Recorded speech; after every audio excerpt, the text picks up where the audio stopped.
అందరికీ నమస్కారం అండి. ఎంతో టేస్టీగా ఉండే ఎగ్ దోశ చూపిస్తా. దోశ పిండి తీసుకున్నా, 2 ఎగ్స్ తీసుకున్నానండి. అలాగే దాంట్లో ధనియాల పొడి వేసిన, తర్వాత కొంచెం ఉప్పేసిన, తర్వాత కొంచెం కారం వేసి బాగా కలిపానండి. మిక్స్ అయ్యేదాకా బాగా కలిపాను. ఇక దోశ పెనం తీసుకొని కొంచెం ఆయిల్ పోసి, ఆయిల్ మొత్తం స్ప్రెడ్ అయ్యేదాకా ఆనియన్తో రుద్దేసి ఇక దోశ వేసానండి. ఇక్కడ ఒకటి గుర్తుపెట్టుకోండి, దోశ చాలా పల్చగా వేయాలండి. పల్చగా వేస్తే మంచి కుక్ అవుతుంది ఎగ్ అనేది.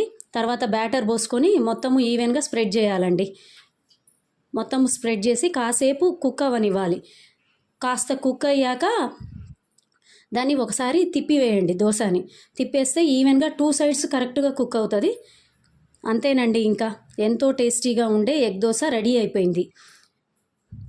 మీకు కనుక ఈ వీడియో నచ్చితే లైఫ్ ఆఫ్ శ్వేత వ్లాగ్స్ అనే నా ఛానల్ని ఒకసారి చూడండి. అందులోని వీడియోలు మీకు నచ్చితే నా ఛానల్ని సబ్స్క్రైబ్ చేసుకోండి.